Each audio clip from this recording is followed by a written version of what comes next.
How you doing, everybody? Welcome back again, blessed again with another video. Got Gray the cat right here. If y'all can see him. What's up, Gray? Gray. I don't know if y'all seen him or whatnot. He all right. We ain't always on the best terms. He was trying to do his own little thing and everything. Hey, everybody got to fall in line around here, including myself, the cat, even the cats. The cats got to fall in line. But a little wisdom I'm gonna drop on y'all that was put in my spirit, and the Lord want me to share with y'all. So different seasons have different the different effects on us.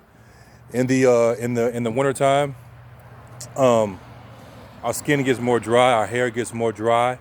In the summertime, you always wet, you're always moist because of the heat and everything. I mean, you look at it both ways. Obviously, when it's hot, you sweat more and everything. So that's what I mean. I know that when it's hot, you get dry because your skin get dried out and stuff like that. But y'all know what I'm saying. So with different seasons come different things, and it's the cold season now, right? So my wife, her van, it wasn't riding right. When I pressed on the brake, it was doing a little shimmy. Oh, doing a shimmy, like, man, something like right. I know it needs some struts on it or whatever, because it's just time for those struts to be changed. But a lot of times when your braking is off, it can also be because your tire pressure is low. So you need to make sure your tires are pumped up. So because if it's flat on one side and it's raised up on the other side, it's going to have a tendency to pull to that one side that's flat. And so when you press the brakes, it's going to, it's going to go back and forth or whatever. Just a little nugget for y'all. So I checked the tires, and the tires, they were actually low. I knew one of them was low, whatever, but I checked all of them, and all of them, they weren't like low, but they were low enough. They was like at 30 psi, and it needed to be at, I think the max on it was 34. So I pumped it up to like, what I'm saying, not 34 but 44. So I pumped it up like 44, 43, in that range on all of them. But all of them were like 30 psi. So I got to thinking. Well, I said, since I'm doing it, let me check mine, because I know that when it gets cold, it causes your tire pressure to go down. For those who don't know that, when it's hot, you don't need a whole bunch of tire pressure, or whatever, because that the air in there is going to heat up and it's going to expand. Simple science or whatever. And I said, well, let me check mine. I haven't checked mine yet, but I'm out here about to do it. And I was like, well, let me check my fluids, because I haven't checked my fluids in a minute. I got an older vehicle, and so you got to check that stuff. So I checked my. I know I need some brake fluid or whatever. I didn't know it was that low, but I checked my brake fluid, and my brake fluid was low. I checked my oil. My oil is a little bit low, so I'm about to go get a quart of oil. I'm about to go get a thing of brake fluid. I checked my coolant. My coolant was a little bit low, but it was nothing, nothing serious or whatever. Another nugget for you: if your heat ain't blowing hot, then you might want to check your coolant, because you might don't have any coolant in there, because that goes hand in hand.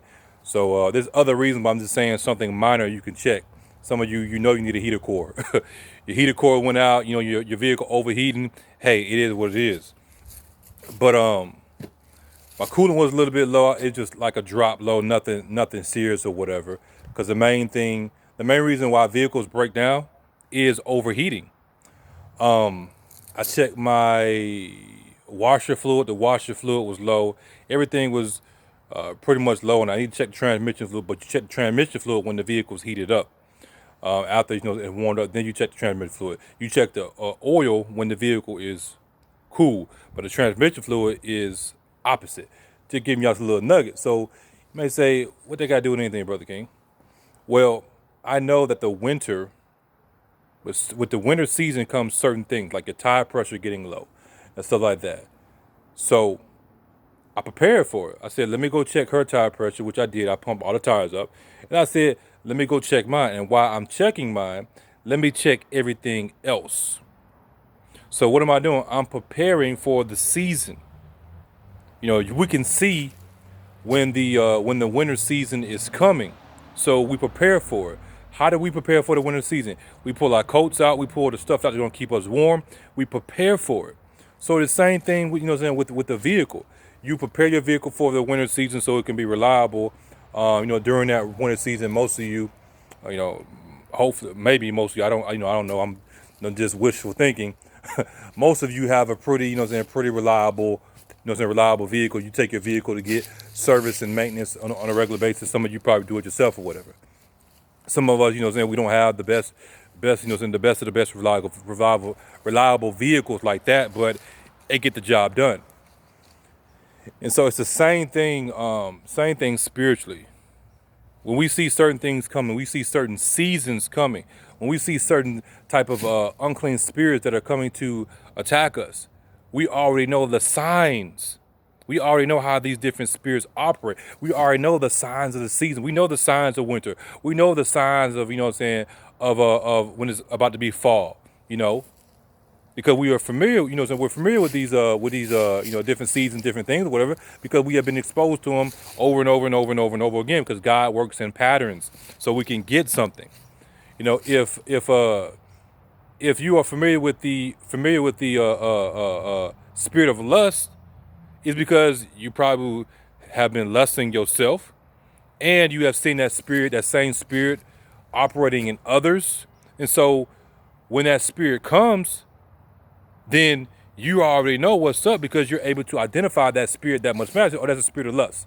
That's this spirit. That's that spirit or whatever. And then you know how to combat that spirit with with scripture. But you already prepare yourself for what you know is going to come.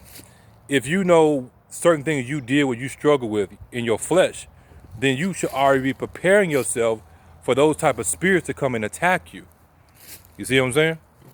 So, in the same way you prep your vehicle, you prep yourself for whatever season it is. You do the same thing, more importantly, spiritually. Make sure your tires is pumped up.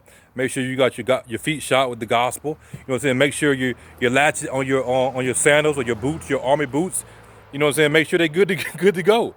You know what I'm saying? You got your boots on, but you ain't realized you ain't got no shoestrings in your boots. So when you run through the combat field, then what's gonna happen?